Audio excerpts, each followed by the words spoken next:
News, सच जरूरी है। नमस्कार दर्शकों, ये है MNS न्यूज नेटवर्क और आप देख रहे हैं MNS न्यूज टीम। मैं हूं आपके साथ शुभांगी। तो आइए देखते हैं आज की कुछ खास खबरें। प्रधानमंत्री नरेंद्र मोदी ने सोमवार को पंडित दीनदयाल उपाध्याय की जयंती पर उनकी 72 फीट ऊंची प्रतिमा पर पुष्पांजलि अर्पित। उन्होंने कार्यक्रम को संबोधित करते हुए कहा, पंडित दीनदयाल उपाध्याय हम सभी को प्रेरणा देते हैं। गरीब और हाशियों पर पड़े लोगों की अत्यंत करुणा के साथ सेवा करने का उनका संदेश हमारी मार्गदर्शक शक्ति है। पीएम मोदी ने कहा, कल्याणकारी योजनाओं को बिना किसी भेदभाव के सभी लाभार्थियों तक पहुंचाने का हमारा सेवा अभियान ही सच्ची धर्मनिरपेक्षता है। हमारा सेवा अभियान ही सच्ची धर्मनिरपेक्षता है। प्रधानमंत्री नरेंद्र मोदी ने कहा, ये प्रतिमा दीनदयाल जी द्वारा दिए गए एकात्म मानव दर्शन की प्रेरणा बनेगी। ये प्रतिमा हमें हमारे अंत्योदय के संकल्प की याद बार बार दिलाती रहेगी। ये प्रतिमा इस बात की प्रतीक बनेगी कि हमें देश के राजनीतिक सुचिता को हमेशा जीवित बनाए रखना है। इस अवसर पर उनके चरणों में नमन करता हूँ। पीएम मोदी ने कहा, महिला आरक्षण विधेयक का पारित होना न सिर्फ लोकतंत्र बल्कि भाजपा की विचारधारा की भी जीत है। आइए बढ़ते अगली खबर की ओर। महाराष्ट्र सरकार में मंत्री छगन भुजबल का बड़ा बयान। महाराष्ट्र की राजनीति में फिर हलचल तेज हो गई है। उप मुख्यमंत्री वित्त मंत्री अजित पवार के एक बयान के बाद अफवाह का दौर शुरू हो गया है।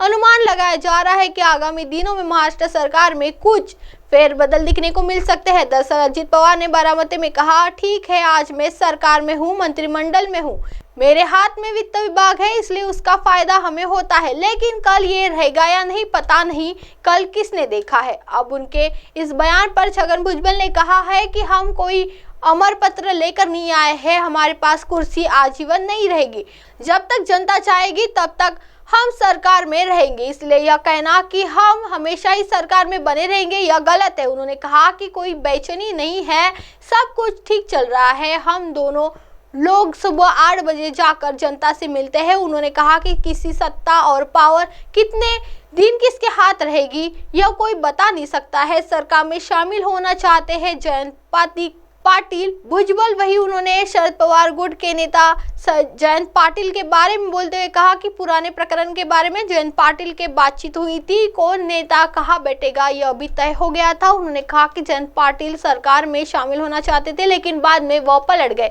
भुजबल ने कहा कि वह अभी भी हमारे साथ आ सकते हैं और उनके लिए मंत्रालय और कुर्सी खाली है। क्या कहा था अजित पवार ने? वही इससे पहले बारामती में अजित पवार ने जनता को संबोधित करते हुए कहा था कि ठीक है, आज मैं सरकार में हूँ, मंत्रिमंडल में हूँ, मेरे हाथ में वित्त विभाग है, इसलिए उसका फायदा हमें होता है, लेकिन कल ये रहेगा नहीं पता नहीं, कल किसने देखा है। उन्होंने कहा, मैग्नेट नाम की एक योजना थी, उस वक्त मैं उद्धव ठाकरे की सरकार में वित्त मंत्री था। मेरे सामने जब फाइल आती है तो मैं यह देखता हूँ कि उसमें बारामती का कोई गाँव है या नहीं, फिर फाइल पर साइन करता हूँ। आइए बढ़ते अगली खबर की ओर। बेंगलुरु बंद को बीजेपी ने दिया समर्थन।